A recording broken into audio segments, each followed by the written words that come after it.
The Holy Gospel according to John. Glory to you, O Lord. And again, another of our lengthy readings, so do feel free to sit down if that's more comfortable for you. Now a certain man was ill, Lazarus, of Bethany, the village of Mary and her sister Martha. Mary was the one who anointed the Lord with perfume and wiped his feet with her hair. Her brother Lazarus was ill, so the sisters sent a message to Jesus, "Lord, he whom you love is ill." But when Jesus heard it, he said, "This illness does not lead to death. Rather, it is for God's glory, so that the Son of God may be glorified through it." Accordingly, though Jesus loved Martha and her sister and Lazarus, after having heard that Lazarus was ill, he stayed 2 days longer in the place where he was. Then after this, he said to the disciples, "Let us go to Judea again." The disciples said to him, "Rabbi, the Jews were just now trying to stone you, and are you going there again?" Jesus answered, "Are there not 12 hours of daylight?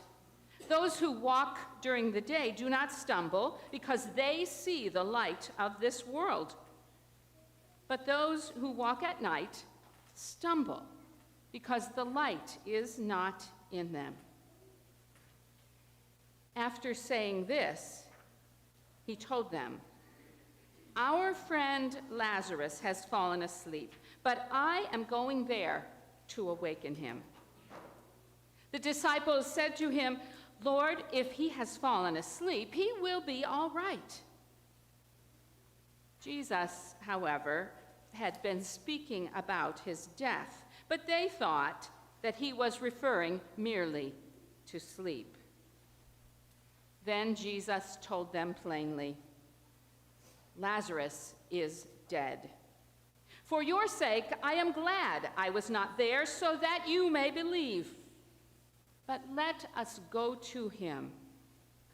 Thomas, who was called the twin, said to his fellow disciples, "Let us go also, that we may die with him."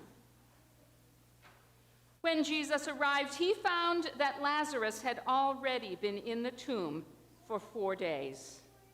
Now Bethany was near Jerusalem, some 2 miles away, and many of the Jews had come to Martha and Mary to console them about their brother.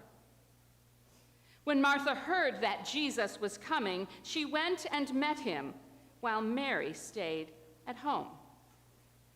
Martha said to Jesus, "Lord, if you had been here, my brother would not have died. But even now, I know that God will give you whatever you ask of him." Jesus said to her, "Your brother will rise again." Martha said to him, "I know that he will rise again in the resurrection on the last day." Jesus said to her, "I am the resurrection and the life. Those who believe in me, even though they die, will live, and everyone who lives and believes in me will never die. Do you believe this?" She said to him, "Yes, Lord, I believe that you are the Messiah, the Son of God, the one coming into the world." When she had said this, she went back and called her sister Mary and told her privately, "The teacher is here and is calling for you." And when she heard it, she got up quickly and went to him. Now Jesus had not yet come to the village, but was still at the place where Martha had met him. The Jewish authorities were there with her in the house, consoling her, and they saw Mary get up quickly and go out. They followed her because they thought that she was going to the tomb to weep there. When Mary came where Jesus was and saw him, she knelt at his feet and said to him, "Lord, if you had been here, my brother would not have died." When Jesus saw her weeping, and the Jews who came with her also weeping, he was greatly disturbed in spirit and deeply moved. He said, "Where have you laid him?" They said to him, "Lord, come and see." Jesus began to weep. So the Jews said, "See how he loved him." But some of them said, "Could not he who opened the eyes of the blind man have kept this man from dying?" Then Jesus, again greatly disturbed, came to the tomb. It was a cave, and a stone was lying against it. Jesus said, "Take away the stone." Martha, the sister of the dead man, said to him, "Lord, already there is a stench because he has been dead 4 days." Jesus said to her, "Did I not tell you that if you believed, you would see the glory of God?" So they took away the stone. And Jesus looked upward and said, "Father, I thank you for having heard me. I knew that you always hear me, but I have said this for the sake of the crowd standing here, so that they may believe that you sent me." When he had said this, he cried with a loud voice, "Lazarus, come out." The dead man came out, his hands and feet bound with strips of cloth, and his face wrapped in a cloth. Jesus said to them, "Unbind him and let him go." Many of the Jews, therefore, who had come with Mary and had seen what Jesus did, believed in him. The Gospel of the Lord. Praise to you, O Christ. Please be seated. Jonathan, I don't think my water made it up here from the table in the narthex. Thank you. Sometimes my helpers don't remember what they're asked to do. John 11:35. Jesus wept. Another famous Bible verse, this one having notoriety for being the shortest verse in the Bible, although our latest translation has increased it from the traditional 2 words to 4 words. A few of us have recently read an excellent book by that title. It's a well-researched study of the tenures of 7 recent popes in the Catholic Church. And of course, if you think about some of the negative press that church has received in recent decades, you can understand perhaps the author's choice of title. I also like to read mystery novels for a relaxing pastime, and in one of the series I enjoy, the male protagonist is a bold and rather crusty police detective who was raised Catholic. He likes to employ that phrase, "Jesus wept," as a mildly profane exclamation over something that gives him pause or something with which he flat out disagrees, often in response to the actions or words of the atheist female protagonist. Jesus wept. But here, in this story, told in the 11th chapter of the Gospel of John, the brief sentence is neither a mild profanity nor a cry of despair over the state of the church 2,000 years later.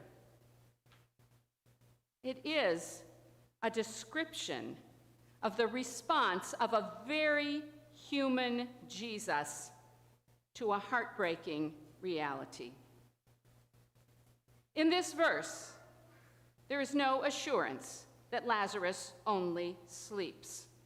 There is no proclamation that it had to happen this way so that Jesus could teach them something. There is no sense that Jesus, the man, knows that his friend Lazarus won't be staying dead. This is Jesus, the human being, ugly crying because his friend has died. He misses his friend, and he has empathy for all the others who have gathered to mourn the death of Lazarus, especially his dear friends, Martha and Mary. Jesus cares about these people around him. And this is a Jesus who should feel familiar and comfortable to us. This Jesus stands by our side when we are experiencing profound loss, or even a simple loss that affects us deeply. This is God understanding that in spite of all the promises, there are moments in our lives that can only be met with tears.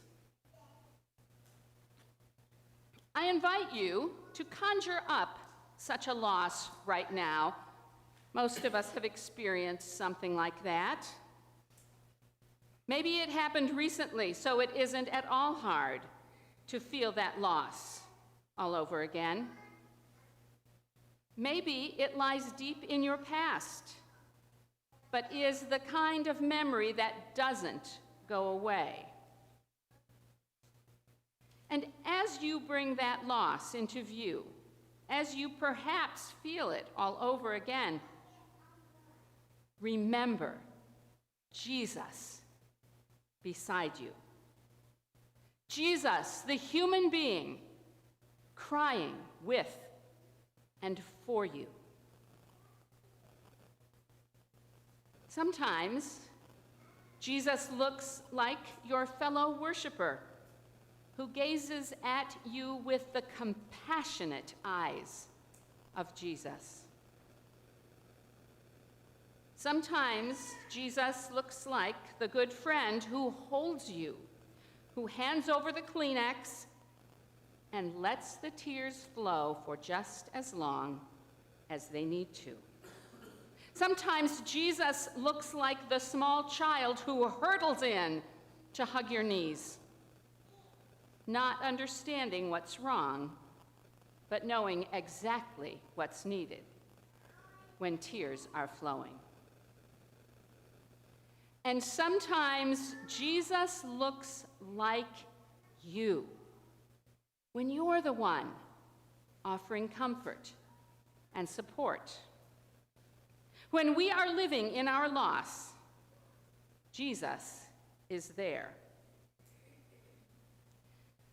But there's more to the story of Lazarus because, of course, Jesus is more than a human being who weeps at his friend's death. When Jesus gets to the tomb, we encounter the divine Jesus. There's a lot of drama here. We spent all those verses working up to this moment. First, we have to be convinced that Lazarus isn't in there faking. Lord, already there is a stench because he has been dead 4 days. Officially, in that day and age, a first-century Jew would be declared dead after 3 days. Really, truly dead.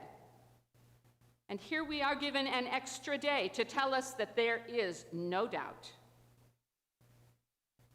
After Jesus convinces them to go ahead and remove the stone covering the tomb, he goes back to teaching mode for a moment. Father, I thank you that you heard me. I have said this for the sake of the crowd standing here, so that they may believe that you sent me. And the climax at last. Lazarus, come out! This isn't Jesus the human, weeping uncontrollably. This is Jesus, fully God, calling Lazarus' name. There is also no mud pie making like last week when Jesus opened the eyes of the man who had been blind since birth. Lazarus, come out! And he does. Jesus has done his divine work, fully restoring Lazarus to life, here and now. And he has done this just days before he himself will lie in a tomb inside a cave, bound with strips of cloth, and then return to life. But there is yet another tweak in this story of Lazarus. Jesus has one more command to give, and this one is directed at the crowd gathered round. Unbind him and let him go. You see, the work of resurrection isn't done by Jesus alone. We have work too. We participate in this miracle of life. Think back to your personal experience of loss. And remember that when we are granted a resurrection, we also need to be unbound. My story is one that you've heard parts of before. In 1985, when my young first husband was tragically killed in a car crash, there was no resurrection on this earth for his mangled body, but there was a resurrection nonetheless. The one who needed both divine and human intervention was me. When someone we love is taken suddenly or we experience some other great loss, it can be tempting to climb right into the grave with them. But Jesus didn't let me do that. And I had friends around who did the unbinding. Almost exactly a year ago, we started praying for my friend Leela, who sustained nearly fatal injuries in a car crash a year ago. It was important to me that we give her that gift of prayer, and we prayed for her for about 6 months, because it was she who served as my chief unbinder all those years ago. Leela was the first person I called when I received word of what had happened, and she walked every step of the way with me. I encountered Jesus and resurrection and unbinding in her.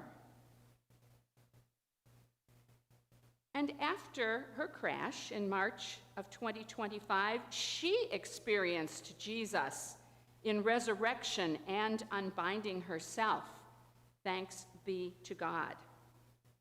A year later, she can walk on her own 2 legs with the help of quite a bit of internal hardware and a cane. But given her injuries, it is truly a miracle. Resurrection and unbinding happen all around us. So where are you encountering Jesus in resurrection? Now, we still have our purple up. It is the 5th Sunday of Lent. You might think that I should be waiting to talk about resurrection until Easter, only 2 weeks away. No, I will not wait, even though it is still Lent, and we stand at the edge of Holy Week. I say to you that we encounter Jesus bringing resurrection even now. We don't have to wait until Easter. Watch for those resurrections and watch for those chances to give the gift of unbinding when it is needed.